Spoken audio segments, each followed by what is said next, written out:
அந்த கருப்பையான கேரக்டரை இப்படிதான்டா, எனக்கு சத்தியமா தெரியாது அவனுக்கு ஒரு சேஞ்ச் ஓவர் இருக்குன்னு படத்துல.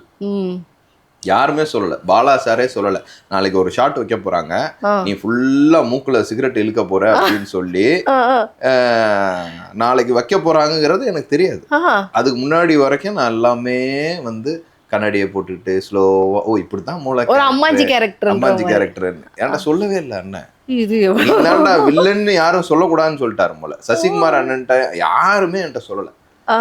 எனக்கு அப்பதான் தெரிஞ்சுச்சு, ஓகே இது ஒரு சரி. ஏன்னா நீட்டா வந்து ஒரு முக்கியமானவர் சொன்னா, அது பாலா அண்ணன் வேற திட்டுவார், முக்கியமானவர் முக்கியமான டெக்னீஷியன் வந்து சொன்னார், தம்பி இந்த மாதிரி நீ தான் இந்த படத்துல வில்ல, நல்லா புரிஞ்சுக்க, ஆனா உன்கிட்ட சொல்லக்கூடாதுன்னு எல்லாரும் சொல்லிருக்க, நீ சேஞ்ச ஒரு நாளை காட்டுறதுல தான் நீ அது. நான் பாலா அண்ணன் என்ன சொன்னாருன்னு அப்புறம் சொல்றேன். சேஞ்ச் ஓவர் காட்டுறதுல தான் நீ வந்து அடுத்து நடிகனா இருக்கணுமா இருக்கக்கூடாதாங்கிறதுக்கு அப்படின்னு.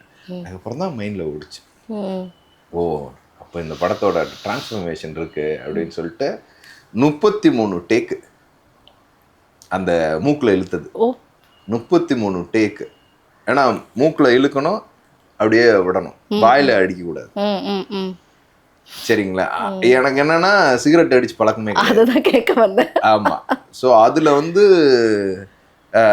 நல்ல உள்ள வந்து ஸ்டஃப், அது என்ன சொல்லுவாங்க, அந்த சிகரெட்டோட ஸ்டஃப் ஜாஸ்தியா உள்ள வச்சிட்டாங்க, புகை ஜாஸ்தியா உள்ள போய் அடிச்சு ஹிட் ஆகுது, சர்ற சர்ற சர்றன்னு தலை சுத்துது.